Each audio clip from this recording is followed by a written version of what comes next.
The greatest time in my life where I felt distance from God was probably in college when I found out what the gospel was. Uh, when I got to college, my freshman year, I joined a fraternity, and that really consumed my life. I gained 40 to 50 new friends who I grew up playing ball against, and we all had similar interests. And every Thursday through Saturday, we were just going out and having a good time, and that's really all my life looked like. Was class Monday through Thursday, and then Thursday through Saturday, I was just it was time to party and do that scene, and it really just overtook my life, and I loved it at the time. But then my sophomore year, one of my fraternity buddies started asking me spiritual questions and asking me what my view on God was, what my Christian upbringing was. And I was just, at the time, I kind of laughed at him, and every time I saw him come up, I would kind of avoid him. Me and my friends would laugh at him, calling them like losers and stuff like that, because we just didn't want to hear it. But for me, some of the questions he asked started sticking with me. And as time went on, I started listening and became good friends with him.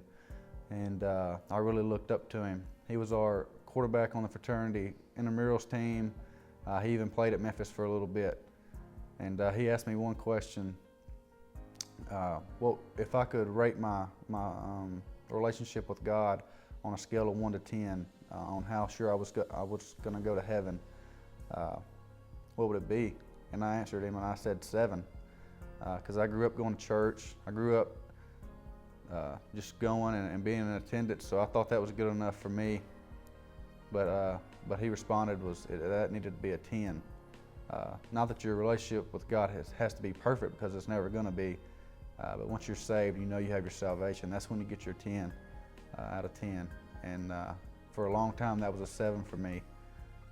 And that's when I started to feel very distant from God. Because it was then that things started clicking. Heaven and hell was a reality.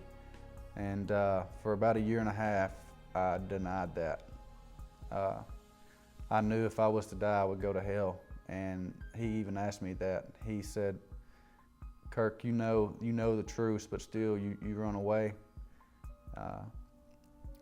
I know where we're at. We're at his house in his bedroom, and he asked me. He was just like, "If you were to die going home tonight, and you're sitting here telling me you probably wouldn't go to heaven, and you're fine with that." And I just was so consumed with my life on the outside.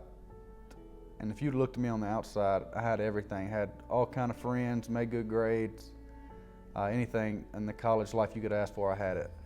But internally, I was just really fighting that question, and it just really ate me up inside. If I could thank God for one incident in my life, it would definitely be saving me. Because all the time I still think about this. Out of all the people in the world He chose to save, He saved me. And I think that's a pretty cool way to think about it, because if you think about all the people my age, the reality is a lot of them are not saved. And I know my life is not perfect, and a lot of times my life doesn't reflect that, but He did save me, and I know where my salvation is.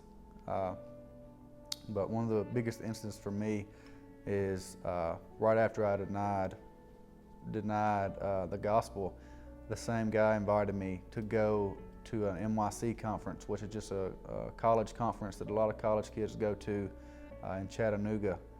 And through talking to a lot of different people that I knew and getting the truth from people that loved me and cared for me, we were just in worship one night. And I don't know what it was, but the speaker was just really tugging at my heart. And in the worship, I can tell you the song it is, where I was sitting, what time it was.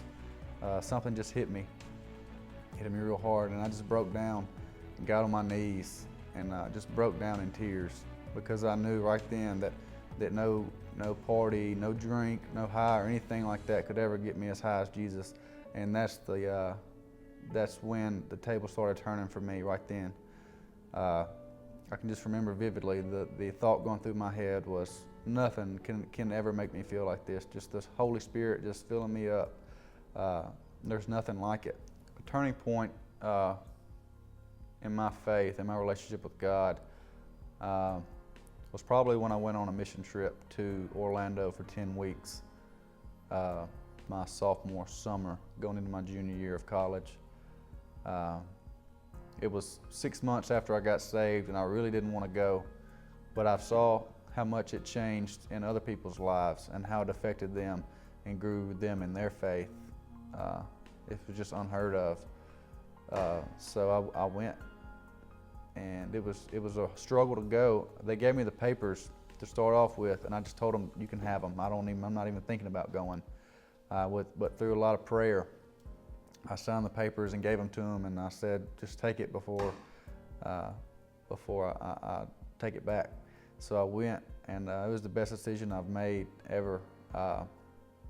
Just being there with 40 or 50 guys who were running after Jesus as hard as I was, and taught me so much.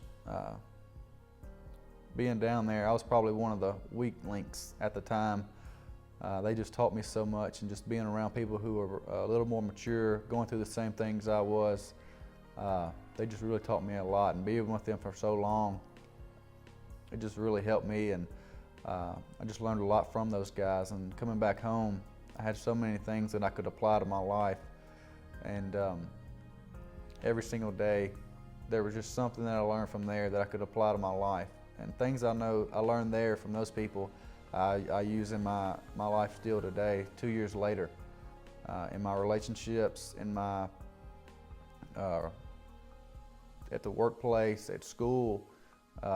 It's just, that trip helped me out a lot, and I'll forever be thankful for that one.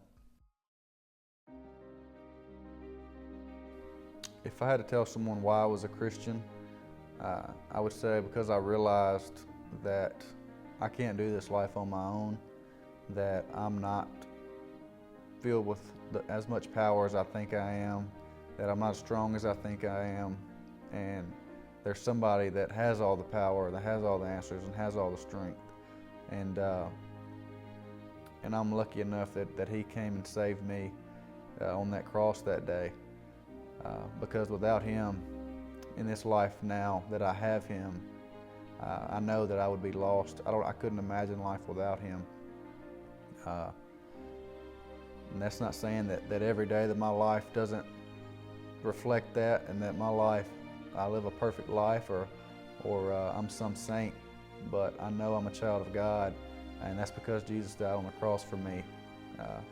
And I'll forever be thankful for that. And that's why I'm a Christian, because I know that he died on the cross for me. I would just say to anybody listening, if you feel like you're not good enough, if you feel like you've sinned too much, or that you don't come from families that go to church or anything like that, I would just say that Jesus is enough, and he'll save you wherever you are right now. You don't have to change. You don't have to be better. You don't have to live a life trying to be better. If you come to him with open arms, he'll mold you into his image every single day. He'll take that hammer and just chisel away, and chisel away, because that's what he's done in my life. Every single day, he's just chiseling away. And I know that he can do the same thing with you if you'll just surrender and let him come into your heart.